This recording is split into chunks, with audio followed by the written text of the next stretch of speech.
हाँ, तो अभी बात करेंगे बाकी के डब्ल्यूबीसीज़ के बारे में, जैसे कि एसिनोफिल हो गया। तो एसिनोफिल के बारे में क्या हमको सोचते हैं, हमको सबसे पहले देखने को मिलता है कि इसकी परसेंटेज, तो इसकी परसेंटेज होती है 1 से 6% के आसपास, if I am not wrong.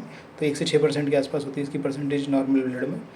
और एसिनोफिल सुनकर के हमको क्या पता चलता है कि पैरासिटिक इन्फेक्शंस में एसिनोफिलिया हो जाता है कि नहीं।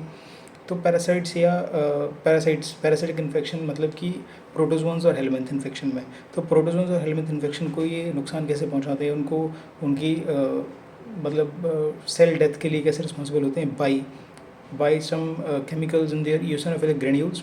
What are those chemicals? It can be eosinophilic basic proteins, eosinophilic basic proteins, or eosinophilic cationic proteins, or eosinophilic these peroxidases. तो ये तीनों जो हैं these are what साइटोटॉक्सिन्स। तो ये साइटोटॉक्सिन्स जो हैं ये प्रोटोजोआ या फिर हेलमिंथ के लिए हार्मफुल होते हैं, वो उनको मारने में कहीं ना कहीं हेल्पफुल होते हैं, है ना। और these eosinophilic granules also have eosinophil derived neurotoxins. These helps in protozoans तो सिंगल सेल ऑर्गेनिज्म मतलब नर्वस सिस्टम नहीं होता, लेकिन हेलमिंथ्स में नर्वस सिस्टम होता है, तो उनके नर्वस सिस्टम को डिग्रेड करने में ये हेल्पफुल होते हैं, ठीक है। दे कॉजेज वॉट नर्वस डिसफंक्शन और पैरालिसिस इन हेलमिंथ्स, ठीक है। नेक्स्ट, अभी हम eosinophil की अगर बात करें तो eosinophil are bilobed, having bilobed nucleus with acidic granules, ठीक है। And along with these have two very important what we call it substances. One is histaminases and other is aryl sulfatases. Histaminases जो है वो histamine को कहीं ना कहीं degrade करता है, हिस्टामिन के ब्रेकडाउन के लिए रिस्पॉन्सिबल होता है। और एरिल सल्फेटेजेस जो है वो ल्यूकोट्रीन्स के ब्रेकडाउन के लिए रिस्पॉन्सिबल होता है। मतलब कि histamine is responsible for inflammation, लेकिन ये हिस्टामिन को ब्रेक डाउन कर देता है, तो दिस इज एंटी इन्फ्लामेटरी कह सकते हैं काइंड ऑफ। एरल सल्फेटेजेस जो है वो ल्यूकोट्रीन को ब्रेक डाउन करता है। Leukotrienes also responsible for inflammation when, because leukotrienes कब रिलीज होते हैं, जबकि सेल का ब्रेक डाउन हो रहा होता है। और ल्यूकोट्रीन्स क्या है, बहुत सारे डब्ल्यूबीसीज को अपनी तरफ बुलाते हैं, न्यूट्रोफिल्स को, मैक्रोफेजेस को, लेकिन ये एरल सल्फेटेजेस जो है ल्यूकोट्रीन्स को ब्रेक डाउन कर देता है, मतलब कि ये भी कहीं ना कहीं एंटी इन्फ्लामेटरी है। तो दो substances released by eosinophils, that is histaminases and aryl sulfatases are responsible for anti inflammatory behaviour, okay. और हाँ, अच्छा, ल्यूकोट्रीन्स की अगर बात करें तो एक तो होता है leukotriene B4, LTB4, which is a chemoattractant agent which attracts the neutrophils at the site of infection, okay. And there is one leukotriene C4 and D4. These are responsible for activating endothelial cells and causing spasticity in the bronchial smooth muscles, ठीक है। ये दो हमने तीन ल्यूकोट्रीन्स के बारे में पढ़ लिया। Leukotriene B4 which is chemoattractants, and leukotriene C4 and D4 which is spastic, responsible for spasticity in the bronchial smooth muscles, ठीक है, खत्म बात। अच्छा, ल्यूकोट्रीन्स को ल्यूकोट्रीन की जगह ल्यूकोट्रेन बोलना ज़्यादा अच्छा रहेगा, because it causes a train of डब्ल्यूबीसीज, ठीक है। अच्छा, और याद करने के लिए एक और चीज़ है कि कहाँ पर eosinophiliा होता है, eosinophil का नंबर कहाँ बढ़ जाता है, उस चीज़ को याद करने के लिए हमने देखा कि eosinophil के हाथ में नैपकिन्स हैं, नैपकिन्स नहीं, नैपकिन्स, ठीक है। वो आपको याद दिलाने के लिए, नैपकिन्स मतलब कि NAAPCANS। तो एन मतलब न्यू प्लास्टिक चेंजेस जहाँ पर होते हैं वहाँ eosinophiliा होता है। ए मतलब एलर्जी के टाइम पर eosinophiliा होता है, अस्थमा के टाइम पर N neoplastic changes, A allergy, type 1 hypersensitivity, A is asthma, P is parasitic changes, C is collagen vascular diseases, A is again allergies, N is again neoplastic, to emphasize that कि allergy और neoplasm बहुत important factor है जहाँ पर eosinophiliा होता है, ठीक है। इसके बाद हम we are coming to the next WBC which is basophils. Basophils के बारे में बात करते हैं। तो बेसोफिल्स आर व्हाट, बेसोफिल्स बहुत ही कम देखने को मिलते हैं। These are the least abundant, 0 to 2%, ठीक है, बहुत ही लीस्ट अबंडेंट। अच्छा, इनके बारे में बात करें तो दीज आर ऑल्सो बाइलोब्ड, लेकिन these are S shaped nuclei इनका प्रेजेंट होता है। अच्छा, these are always having a crown of IgE antibodies, because they are having receptors for IgE, ठीक है। IgE के लिए रिसेप्टर्स होते हैं, तो ये IgE एंटीबॉडीज इस पर हमेशा अटैच रहते हैं। These are responsible for what, basophils are responsible for what, type 1 hypersensitivity reaction में इसका रोल होता है। टाइप 1 बेसोफिल का रोल होता है टाइप 1 हाइपर सेंसिटिविटी रिएक्शन में, बिकॉज उसके ऊपर क्या लगे हुए होते हैं, IgE एंटीबॉडीज़, ठीक है। और जो आपके बेसोफिलिक ग्रेन्यूल्स होते हैं वो क्या क्या सिक्रेट करते हैं, पहली बात हिस्टामीन सिक्रेट करते हैं, ठीक है, जो है टाइप 1 हाइपर सेंसिटिविटी रिएक्शन में इसका रोल होता है।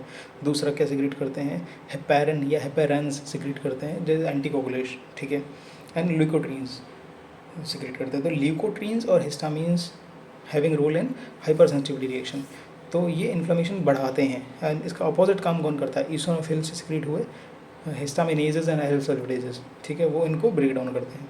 तो बेसोफिल्स एंड ईसोनोफिल्स इस एस्पेक्ट में दोनों बिल्कुल ही एक तरह से के अपोजिट काम करने वाले हैं।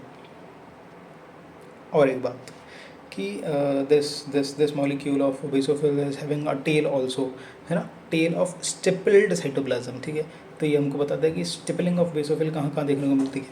तो इट इज़ वॉट, तो ये जो टेल है, TAIL, tail of basophil of stippled dotted cytoplasm, ये हमको बताती है कि किन किन केसेस में स्टिपलिंग ऑफ बेसोफिल होता है। TAIL stands for T for thalassaemias, A for anaemic diseases, anaemias of chronic diseases like tuberculosis और रूमेटॉइड आर्थराइटिस। I होता है आयरन डेफिशिएंसी अनीमिया, और L होता है लेड पॉइजनिंग, जो बच्चे कुछ पेंट वगैरह खाते रहते हैं या पेंट, तो उसमें लेड होता है, तो लेड पॉइजनिंग की वजह से क्या होता है, स्टिपलिंग ऑफ बेसोफिल देखने को मिलती है, ठीक है। तो ये हो गया बेसोफिल के बारे में जितना भी था हमारा, बहुत कम इनकी कंसंट्रेशन होती है because these are stylish being, है कि नहीं। नेक्स्ट जो हम WBC के बारे में बात कर रहे हैं, दैट इज़ मोनोसाइट। मोनोसाइट का बहुत ईजी सा है, कुछ नहीं, मोनोसाइट को ही मैक्रोफेज बोलते हैं जब वो टिश्यू में आ जाते हैं, ठीक है। परसेंटेज इसका 2 से 10% के आसपास होता है। मोनोसाइट बोन मैरो से निकलते ही सबसे पहले जनरल सर्कुलेशन में आते हैं, सर्कुलेशन में घूमते हैं 2-3 दिन तक लगभग, उसके बाद में टिश्यू में चले जाते हैं, और अलग अलग टिश्यू में इनका अलग अलग नाम होता है। जनरल टिश्यू में इनको हिस्टियोसाइट या फिर मैक्रोफेजेस बोलते हैं, हिस्टियो मतलब कि टिश्यू, और ये अलग अलग जगह जा करके अलग अलग इनका नाम पड़ जाता है। जैसे कि अगर ये गया CNS में, नर्वस सिस्टम में, तो इसका नाम पड़ गया माइक्रोग्लियल सेल्स। अगर ये गया लंग्स में तो इसका एल्वियोलर मैक्रोफेजेस या डस्ट सेल या डेंड्राइटिक सेल्स पड़ गया। लिवर में कफर सेल्स पड़ गया।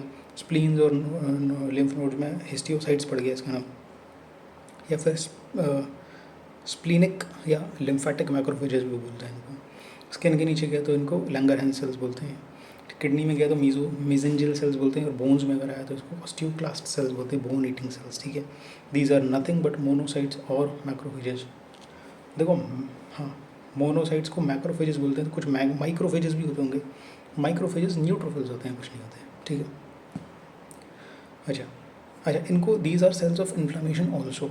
When these are present with neutrophils, these are cells of acute inflammation, and when these are present with lymphocytes, these are cells of chronic inflammation, ठीक है। Function की अगर बात करें तो फर्स्ट फंक्शन है phagocytosis. Macrophages are very important phagocytes, and second important function is antigen presentation. These are APCs, antigen presenting cells. Class 1 and class 2 both, MHC class 1 class 2 both antigen presentation करते हैं ये। अच्छा, और कौन से APCs हैं, एंटीजन प्रेजेंटेशन सेल है, अदर देन दीज मोनोसाइट्स और मैक्रोफेजेस? वन है, जितने भी हमने अभी वेराइटीज़ पढ़ी CNS में, मतलब microglial cell, histiocytes and mesangial cells and osteoclast and Kupffer cells, ये सारे भी एंटीजन प्रेजेंटिंग सेल्स हैं। इनके अलावा मैक्रोफेजेस, मोनोसाइट्स, ये तो हैं ही। अच्छा, follicular dendritic sales, follicular dendritic sales भी क्या हैं, एंटीजन प्रेजेंटिंग सेल्स। और B lymphocytes, follicular dendritic cells are also what, follicular dendritic cells are also antigen presentation cells, and B lymphocytes are also antigen presentation cells, ठीक है। ये monocytes के बारे में सारी बातें हो गई। थोड़ा सा लिम्फोसाइट्स के बारे में ब्रीफ में देखते हैं, उसके बाद हम डिटेल में अलग वीडियो में देखेंगे। तो लिम्फोसाइट्स के बारे में बताएं क्या, 3 प्रकार के होते हैं, B lymphocytes, C lymphocytes और natural killer cells are also kind of lymphocytes but these are without receptors. B lymphocytes, T lymphocytes and natural killer cells, ठीक है। T lymphocytes 3 प्रकार के होते हैं, T helper cells, T cytotoxin cells and T regulatory cells, ठीक है। अच्छा, T helper cells भी 2 प्रकार के होते हैं, T helper 2 और T helper 1। अच्छा, T helper 2 क्या करते हैं, T helper 1 क्या करते हैं, ये हम देखते हैं। T helper 2 क्या करते हैं, T helper 2 B सेल्स को कन्वर्ट करते हैं प्लाज्मा सेल्स में। पता है B सेल्स क्या बनाते हैं, प्लाज्मा सेल्स प्रोलिफरेट होकर जो कि एंटीबॉडीज़ बनाते हैं बाद में, है कि नहीं। तो B सेल्स को प्लाज्मा सेल्स में कन्वर्ट करने में T helper 2 का रोल होता है। They secretes interleukin 4 and 5। Interleukin 4 is B cell proliferating factor, and interleukin 5 is B cell differentiation factor. Okay, तो टी हेल्पर 2 सिक्रीट करता है IL-4, इंटरल्यूकिन 4, इंटरल्यूकिन 5, जो कि कन्वर्ट करते हैं बी सेल्स को प्लाज्मा सेल्स में, और वहीं टी हेल्पर 1 जो है वो कन्वर्ट करता है आपके मोनोसाइट्स और मैक्रोफेजेस को किस में, more active super active monocytes और मैक्रोफेजेस में, और ये बनाते हैं फिर धीरे धीरे epithelioid cells and giant cells and what granulomas और ट्यूबरकुलोसिस एंड ऑल, ठीक है। और TH2 कोई भी देखो, टी हेल्पर सेल्स और टी हेल्पर 1 और टी हेल्पर 2 आपस में ऑटोक्राइन इफेक्ट होते रहता है इनमें इंटरल्यूकिन 2 का। Interleukin 2 is very important for their own stimulation for their proliferation, correct. Okay. Natural killer cell is a cell of innate immunity, and T helper and B helper is a cell of acquired immunity. खत्म. So this was all about other lymphocytes, monocytes, basophils and eosinophils.